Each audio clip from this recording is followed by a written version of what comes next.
I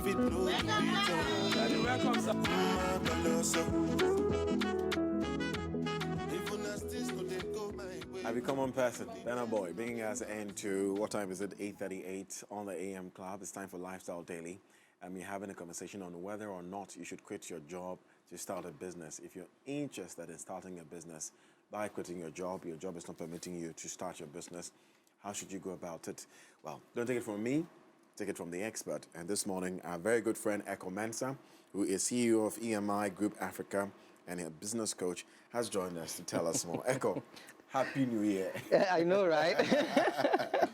Happy New Year to you. How's it going? Same. It's been good. It's been good. It's been a while. It has been a while. You've not been to the studio. Well, invitation time, and chance. Yeah. Work is good. Pretty much, yes. Thank God. Yes. Are people quitting their jobs to start businesses? Well, they are considering it. I think the thoughts predominantly is people trying to travel more than starting business. 2-3 years ago, yes, entrepreneurship was a big deal, but now it looks like everybody wants to just jackpot. Businesses, startups are not surviving, eh? They are. It depends on the sector, the industry. I don't think there's enough data and research to support people's decisions. So we make it out of faith, we make it out of observation, and then we are just trying and erroring a lot. And there isn't enough money to really push into anything that anybody wants to do. And unfortunately, there aren't enough people to also support the growth of businesses. So those are some of the fundamental challenges. Yourself, have you tried this before? Fortunately, I've not had a full-time job before. Yeah, that's my story. I have always been a consultant. Yeah, so even though I have affiliations with companies, I've always been on my own. So because I didn't want to get into that comfortable life of getting a salary consistently, and then eventually I would have to be contemplating what people are contemplating now. Yeah, so I started early so that my thought was, if it doesn't work, my mates would have been bosses, so I just go to them and say, give me a job. Which is the situation now. That's very smart. So currently I'm a consultant for a company, Nalo Solutions. The CEO was my mate in Fanspim. Look at that. And he just gave me a job. So I think my theory is working out pretty well. And I can't go without talking about how you guys are matching. Yeah. Oh. Such a lovely color. Let's go into the cracks of the matter. Let's eat the food. And the big question, of course, would be the key factors to consider before leaving your job. Or maybe even, is this a good time to have such a conversation? Would it be, if somebody said, oh, you know what, I want to have a conversation with you, I'm thinking of leaving. Would you say that, you know what, not now. Let's have this conversation 2 years later. I mean, is this a good time to want to? You see, questions like that don't have a yes or no answer, because the situation is different for everyone. What kind of job do you want to leave? I mean, there are people who have jobs that are not really paying.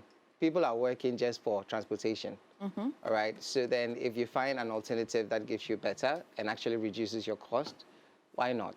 So it really depends on so many factors. Are you learning on the job something that would build experience, expertise that would help you later? So then you are more like investing in yourself in that job. So what are the parameters? I think that those are the things we have to explore. First of all, what kind of job are you doing? What stage of life are you in? If you're a young person just out of school where you can risk it, fine. But if you're married with kids, you can't just decide to leave, because it's not just about you anymore. You know, so it depends on the stage of life, it depends on the kind of job, it depends on the opportunities you get. Some people work in industries that they don't get paid a lot, but they meet a lot of people. And when they leverage on those connections, they get to earn more. I.e. presenters and then news personalities. Most people don't get paid a lot in this sector, but then you meet a lot of people. So depending on what other value you can give, you can be an MC, you can be a media consultant, you can be... So there's so many pegs to the job that you don't necessarily need to leave the full-time job to be able to do those things. So, I mean, consider where you are in life, what you're responsible for in life, and then consider where you want to get to. A lot of people take decisions based on, oh, I've been hurt, they're not paying attention to me, my concerns are not being listened to, somebody's abusing me here and there. Abuse should not be tolerated, and I think that if one found you valuable in one company, you can literally get a job in another company. So there's so many parameters, and I don't think we can exhaust them all. But as to whether people should leave their jobs or not, like I said, why do you want to leave your job? and what is the plan after you've left your job. If it's a well-paying job according to your own statistics, because a well-paying job is dependent on so many things, right? But if it's a well-paying job, you're learning on the job, you're getting exposure, you're meeting other people, but maybe because of someone in that job, you're not happy going because, you know, there are challenges, then talk to someone. If maybe the person you need to talk to is the one that is abusing you, leverage on the job you are and the industry you are to start getting to know other people so you can move from one job to the other. 2, check your own savings, right? Because the moment you leave a job, it's very difficult to get another job. And a lot of people think that starting a business means you have control of your time. It's not true. Everybody has a boss, all right? As long as you're paid, whoever is paying you is your boss. So when you start a business, your clients become your boss. All right, so you don't have as much time as you think you would. So look at so many parameters. First of all, for me, is what stage of life are you? If you're young, you're living with your parents and all that, the moment you leave your job, you still have a roof over your head, so you can risk it. But if you're old and you're getting to the point where you're married with kids and all that, I think you need to consider so many other things. And some of us tend to be overly ambitious without proof of concept. Now, if you want to leave your job, start whatever you want to do when you leave your job as a part-time, mainly to have what we call proof of concept. And proof of concept is not just people saying, oh, this is a nice idea. Nice ideas are not businesses. You need to get people patronizing and paying enough for you to now say that, okay, based on the inflows I'm getting, I can now rely on this and comfortably commit all my time to it. So the advice I'll give, which I'm very definite about, is start it as a part-time. Because nobody works 24 hours. Nobody. Not even doctors and nurses and presenters and all that. There's always some time that you can use to start whatever business you want to do on the side. And when you start it on the side and you have proof of concept, people are requesting for it, your decision to leave your job should be based on demand for what you're doing on the side. Not because you feel like, or somebody is, you know, pushing you to, or somebody sees that you're so good, why don't you start your own thing? People say that a lot. You get into somebody's business, somebody is so good, dedicated, loyal, you find out, is it your own business? No, so why don't you start your own? That's nonsense. I mean, so if all loyal people leave a company, then how do we grow? So don't be quick and, you know, to start a business when you don't have a proof of concept of what you want to do. Because some of the things that we think is business is merely hobby. Okay. When you're passionate about something, it doesn't make it a business. When you're passionate about something, it makes it a hobby. But when your customers are passionate about what you're doing and they are willing to pay, now that's a business. So it depends. There's so many parameters and all that. But the definite answer I'll give you is, yes, stop your job and do your business. If you've done it on the side for a while and you have people that are demanding of your time in a way that now you cannot juggle both. So you're living into another busy schedule. Yeah. But then when you leave and now trying things out, every day is cost. So somebody has to pay for it. If it's not your job, then find somebody who pays for it. The alternative is, if you get somebody who is willing to cover for like 6 months, 1 year through investments, then that's a safe, you know, net to get into and also start. Or if you have investments that can cover you for at least 6 months to 1 year, then you can start. You mean investment that can cover your own savings? Your own savings, yes. For the business that you may have started. Yeah, for the business that you may have started. Is all these parts, you put all of this together and call it the proof of concept? Or you want to stay on the proof of concept? So the proof of concept is, if maybe you want to do this water, right? You start it on the side. And then you start buying, she starts buying, people are ordering. The demand of your time is so much that you don't have time for your main job. Right. Now you can go because now you're getting money. Money is the only proof of concept, not because people like it. In the culture that we're in, we easily praise people for effort. But business is not about effort. Business is about money, resources, income. So if people are buying this so much that you're getting orders, your phone is buzzing, you're at work, somebody is calling you, you're doing this, and you don't have time, now it is a good time because now you're not being fair to your employers because you don't have time. You are here, but your mind is somewhere, you finish this show, and then so many calls. Then the question is, if you can make so much money here, then why are you spending so much time here? So you're just literally moving into a busy schedule, into another busy schedule. But the challenge is a lot of people don't know how to manage their time properly. So they are not able to juggle both. Yeah, there's some fields. So if it will take because business takes a while to pick up, to start making money. And for some businesses, sometimes maybe you say you want to sell rice or you want to sell whatever it is. People don't know you. You're just setting up. Okay, it might take maybe even up to a year or two for some businesses before you start making money. So do you still wait to start making money before you move? Especially when that business might require a lot of your time to grow if it's dependent on you. Because like you're saying, maybe the other one you've started on the side, you have people helping you with it, so you don't have to be there. But the jobs or the businesses that require that I have to be present as a business person to make sure that this thing is succeeding. It's my recipe. Say it's food. Yeah. Yes. And people like it because it's my recipe. By all means, I have to be the one putting the spices together. How would I manage that one? So let me use this opportunity to talk to you about 4 main categories of what we call business, right? So 4 things. 1 is hobby. Hobbies are the things we love and we do, regardless of who needs it or who doesn't. We just love doing it. We love to cook. We love to put recipes together. We like to do flowers. We like to do fashion. We like to talk and all that. As long as nobody is paying you, it's a hobby. Sometimes you do it for people. They give you enough just to cover the cost and all that. It's still not a business. It's a hobby because the fundamental point of that is that you love it. And it doesn't matter who does.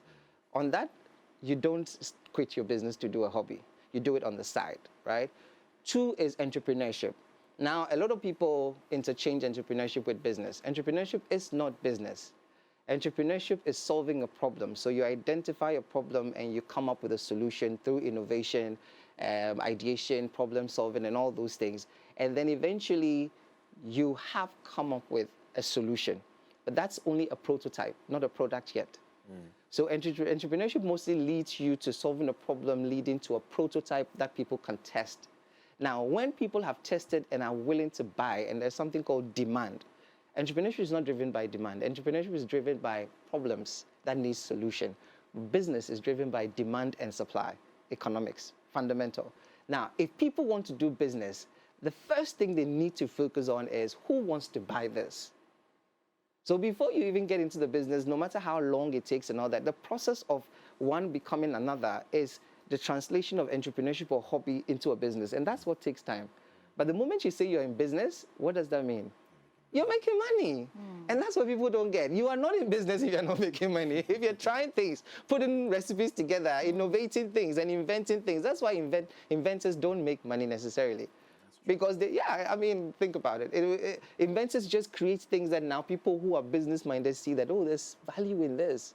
So let me push the market and then now make money. So if you're in business, the only indication of business is money. Now, the 4th one is investment. That is when your money makes you money.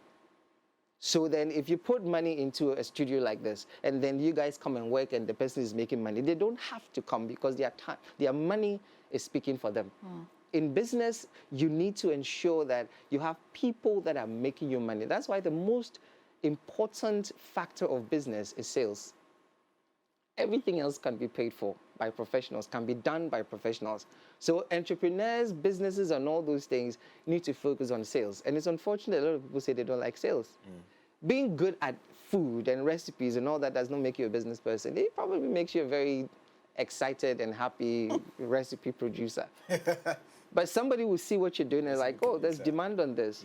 All right. And that's why people just sit back and observe what's happening. People making mistakes and all those things. And when they see that something is doing well, people say there's no money. But where did they get the money? There was a time that photography was a big deal. And now people are investing in photography and then they move to interior design. There's always money. They're just waiting to see how much demand there is on what you're doing. On that thing.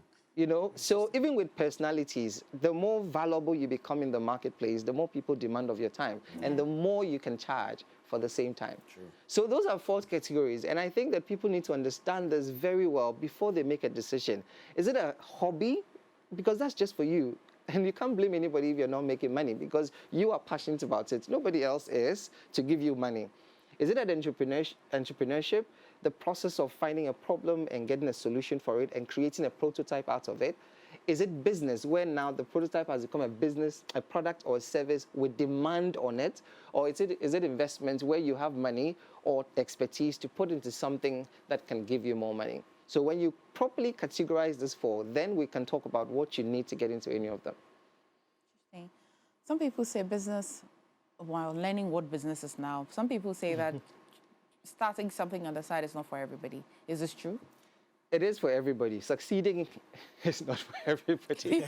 I mean, what does it take? See, when I say, personally, and these are my personal thoughts from years of doing this, right? Entrepreneurship is for everybody. Everybody can find a solution to a problem, but not everybody can scale it up. Typical example is the McDonald's story, right?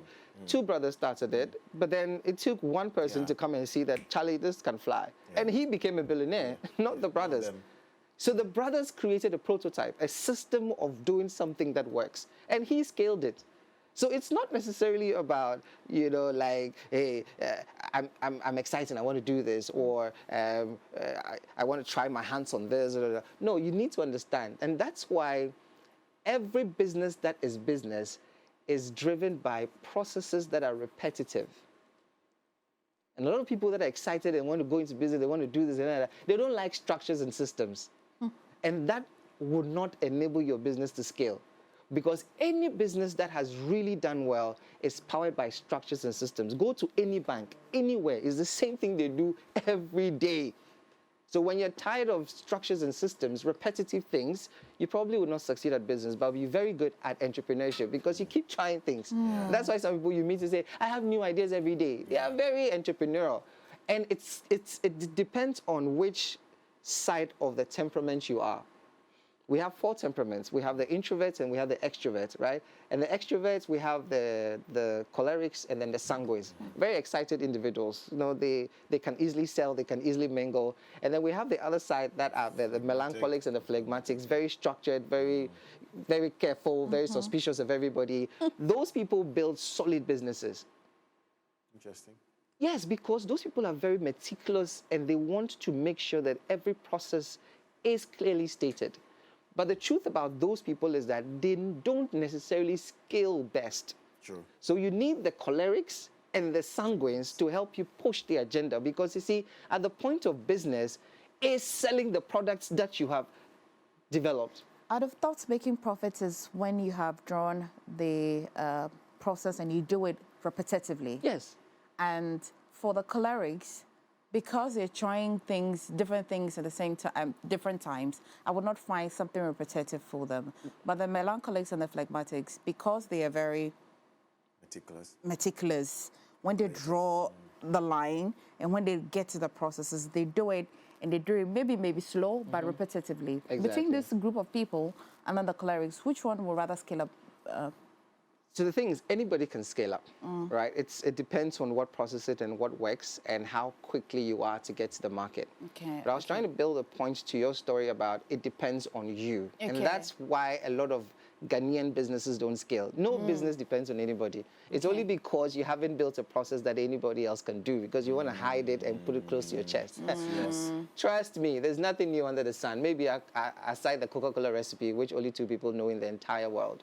Which is true. That's a true. Well, so you protect your IP, you protect your intellectual property, which is different from you're protecting. Because how can KFC scale so fast? If it was just, do you know who started KFC? Sanders. But where is he? He's an investor now. Yeah. He's making money for the rest of his life. Please, business is about shareholding. Entrepreneurship is about you and how excited you are about your invention. And the closer your invention is to your chest, the less successful you're going to be. Because you need to serve people with what you created in a way that others can copy. Sure. Yeah, Samsung, iPhone, they have to copy it. They have to do reverse engineering and figure out. And that's why the best thing for any business is to capture enough markets. Not to worry yourself about IP and covering your... nobody can cover. An idea is like an open field for everybody to reap from it. The one that makes money is the one that gets the market quicker and gets enough market share. Because it is the money that will help you fight. No wonder. I mean, we're not promoting brands here, but there have been pizza brands in Ghana, and now we so know many, a new brand that is sort of like everywhere now. They have Manning. So it's money. See, business is about one thing and one thing only, really. It's about money. Yeah. But everything I've said about all the 4 things is about people. The only thing is that those 2, that is hobby and entrepreneurship, mostly revolves around the person or the people wanting to do it. But business and investment revolves around people that want to patronize. And that's the distinguishing thing we don't get, especially in Ghana. Everybody's an entrepreneur, everybody's an entrepreneur. So the truth is, 1, everybody can start a business. Yes. Everybody can be an entrepreneur. Everybody can do everything they want to do. But the difference is, can you succeed or not? Echo. In this case, I'm learning a lot. Please, lecture in session. This is like I'm in class. Master class, right? Yeah, it's a I'm master class. wondering why I'm not holding a pen and a paper. A master because class. this is really, I should really, actually really, take notes. This is Yeah. really good for Let me us. take Echo. notes. In this case, before I quit my job and start a business, would you therefore say that I need to analyze my SWOT? I need to see what my strengths, my weaknesses are. Of course, you do the SWOT analysis before you even go into that. But in terms of whether or not I can succeed at this business that I'm going to start, do I need to analyze my strength? Look at the kind of person I am. Consider the temperament. I would say I'm melancholic and a bit of choleric, which is on both sides. Yeah. So I know when it comes to ideas, Mr. Mufadi, You have a lot. If I open my laptop right I now, know. the ideas are It's a lot. countless.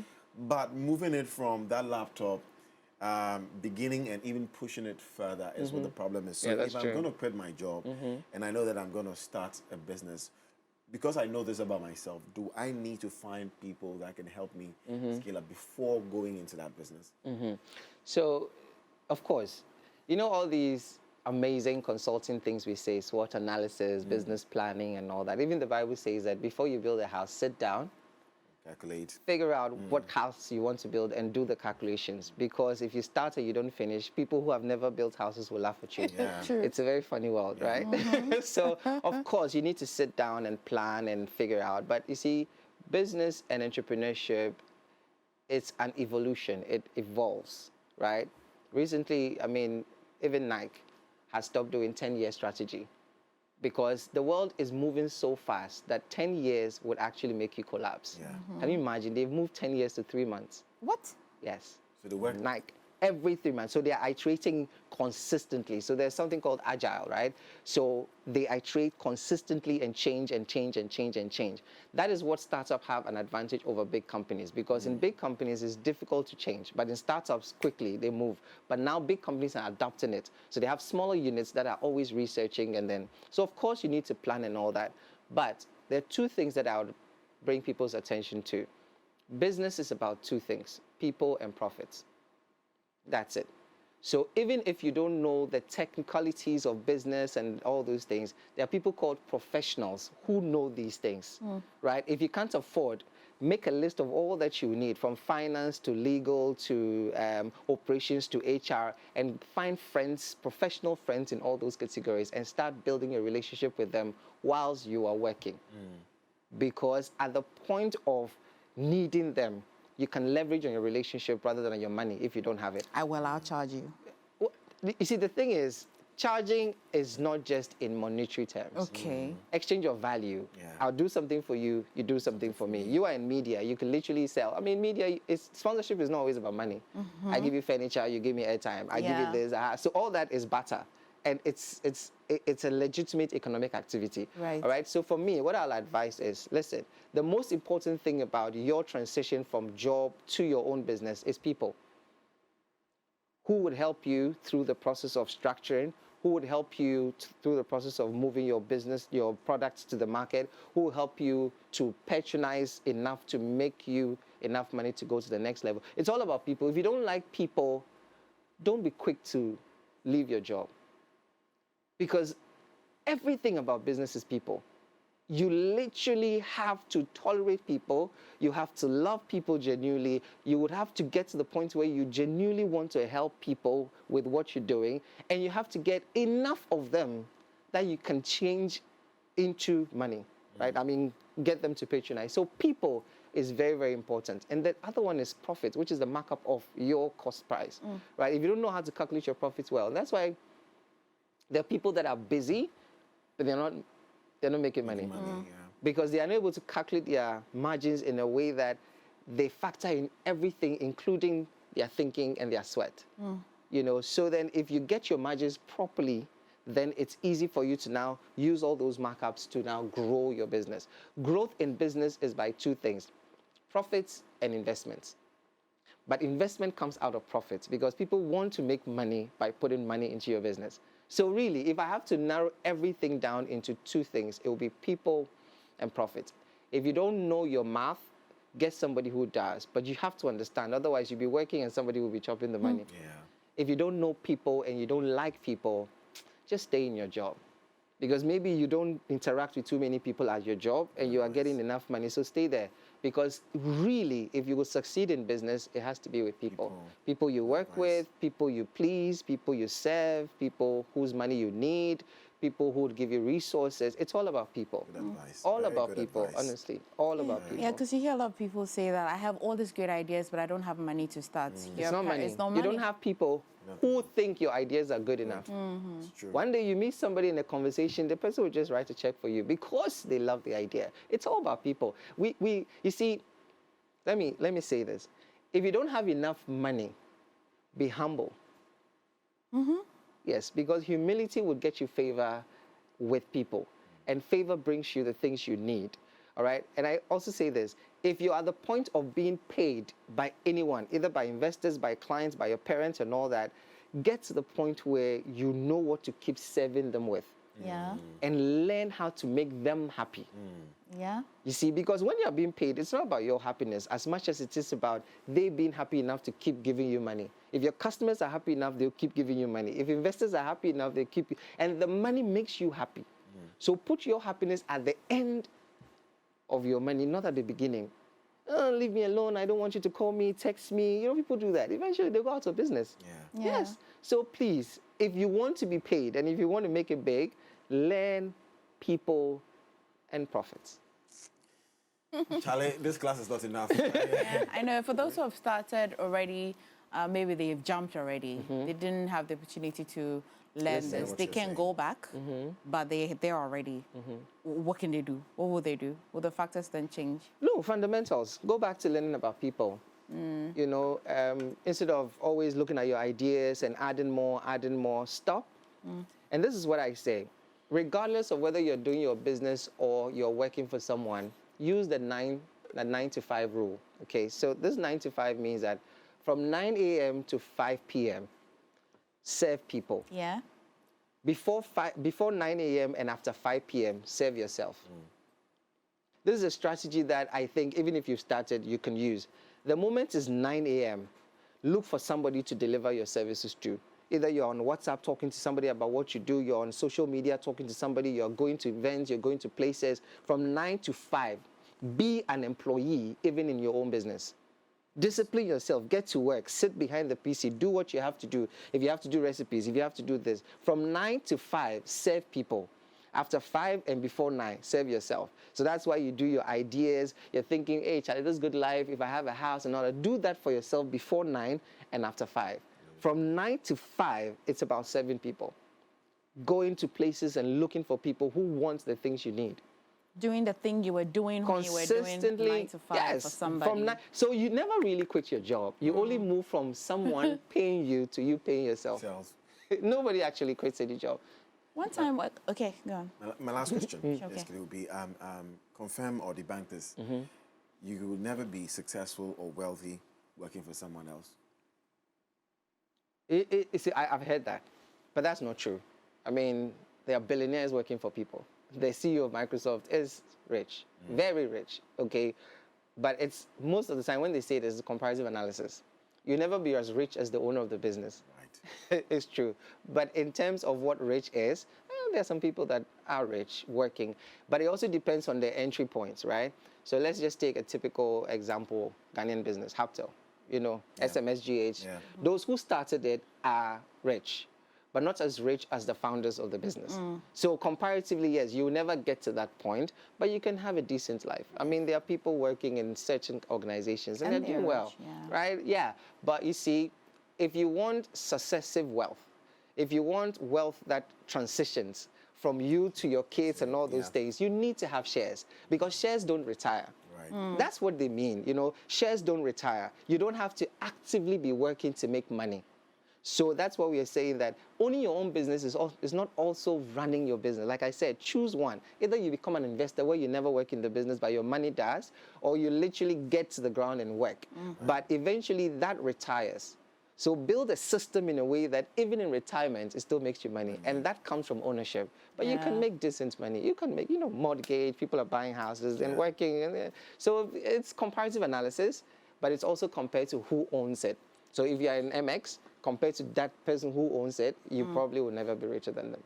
But it's not because you won't be rich. So you can be rich working for somebody. Maybe my final question, it wouldn't be my final question, but I mean, because of time. But I've heard people who have started businesses, basically entrepreneurs, people tell them that you never succeed because you don't know the skill. For example, a hairstylist, you own a salon.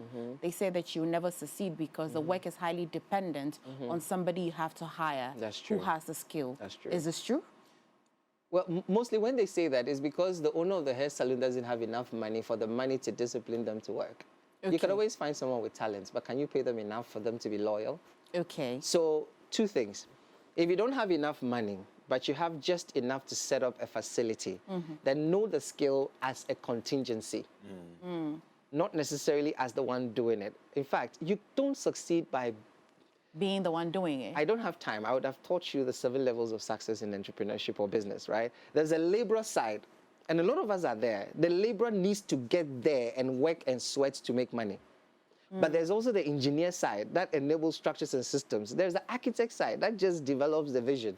All right, and there's the investor side. So it goes up and up and up. But most people are at the labor side. So their thinking is, if I'm not there, it won't work. Like, only because, one, there's absence of enough investments. So you literally want them to work to make you money. And when people see that you don't have the skill, you're not treating them well, you're not paying them well, and you don't also know the thing, then, of course, why am I even loyal, right? So you need to get to the point where you have enough money, because a lot of the people that are loyal is because they are paid well. Right. And they are tied up in so many benefits that it will be very difficult. You're getting mortgage, you're getting loans, you're getting this, and why would you leave? You don't like it, but you're still there, right? Yeah. So it's not necessarily true, but as a contingency and for continuity, because you don't know, anything could happen, right? What happens in a structured organization is that if you have a position, you have deputies. And the deputies have deputies, and the deputies have deputies. The deputies, so there is no way that one human being can hold the company Hostage. No way. But as a small business, one human being is so powerful that when they don't come to work, your work is literally on standstill. So you as a backup who owns the business needs to be there to take over. But if you're not there, then what happens? But if you have enough money, she is there, her deputy is there, and some intern is studying. So there's always money to keep the system running. So one is money, and then two is supervision and structures. Okay? So those are the things. In the absence of that, that's why people say if you don't know the skill, it's not going to do well. But it helps to know it so that you know whether they are doing the right thing or not. But the most important thing is people and profits. If you have enough of that, your clients would even wait for you to bring somebody else. We'll do a part 2 of this. We'll do a part 2 of this. Because of the 7 principles of entrepreneurship. Of entrepreneurial success. We'll have to go into that one at some point. What is this? This is my branding company, iConcept PR. So anybody that wants to start a business, we help you with logos, website, marketing plan, social media, everything that you need to move an idea to actualization. So I would love to work with you. Absolutely. What we do is you tell us what you want to do, and then we cover all the fundamentals to the point where you start selling. You don't have to waste your time planning everything. Just pay somebody. Even if you can't pay, have an arrangement. Let them do all the fundamentals. We spend too much time with write-ups and proposals. And get out there and talk to people. Trust me, you talk to people. Don't waste your time with proposals. People can do it. iConcept will do it for you. Beautiful. Make sure you have the one that pays you. That's it. Don't waste your time. Yeah, who would you rather talk to? This one there is highly recommended. So just iconceptpr.com and we'll sort you out. Ideas to business. Interesting. Thank you. Thank you. Welcome. And when we go off, I'm going to ask if the customer is always right. Not really. It's a customer that pays well that is always right. Right. Okay, guys. All right. Well, yeah, Okay. that's just about it for our very interesting conversation today. It was amazing. Where So can we definitely, find- yeah. where can we? How can we find iConcept PR, we are Dancerman, but then you just Google us or go to iconceptpr.com, and then all our information is there. Okay, okay. iconceptpr.com. All right, guys. Thank you so much. Travel Tuesday up next day.